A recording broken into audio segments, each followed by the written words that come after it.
Kaya marami kaming clients dito na nagdala ng LM. From the soft cloth flooring, papalitan natin ng aluminum board na flooring. Hi guys! Welcome to another episode of Tiger Garage. So today, it's a rainy morning and it's raining Lexus.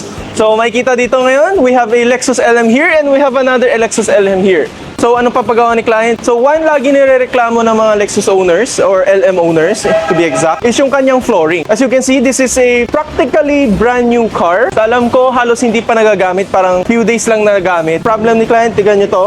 So makikita nyo yung flooring niya, super madali madumihan. Kaya marami kaming clients dito na nagdala ng LM na gusto magpapalit ng flooring. So ano gagawin natin sa flooring? From the soft cloth flooring, papalitan natin ng aluminum board na flooring. So hindi na siya ganun kadali madumihan, lalo na pag may natapon kayong tubig or anything. Hindi siya basta-basta papasok sa carpet. So I hope you guys are excited. As I always say, wait till you see. Let's go!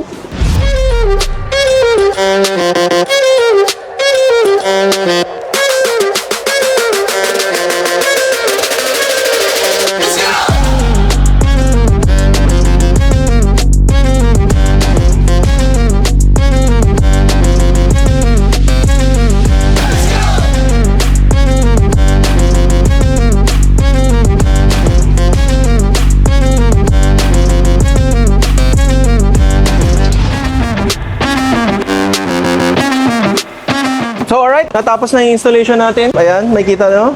Atras natin yung puan. Ayan. So as you can see, na-install na natin yung hard flooring niya. So it's made of aluminum and then meron pa tayong stainless na garnish na dark chrome. So super linis na siya, tignan niya yan. And then madali na siya ilinis. Wala tayong problema na parang madumi yung kanyang carpet. So this is the one unit, the other unit is here. Nakikita nyo? Actually, same design ang pinili ng dalawang client. So, ito yung flooring. Ayan, actually, pati yung likod meron. Nilagay lang namin yung original carpet niya, pero ito yung bagong carpet niya. Ayan, fit na fit yan lahat. So, ayan. If you guys are interested in this item or this service or any other of our item or services, just give us a message and let us make it happen. Thank you guys for watching and I'll see you next time. Goodbye!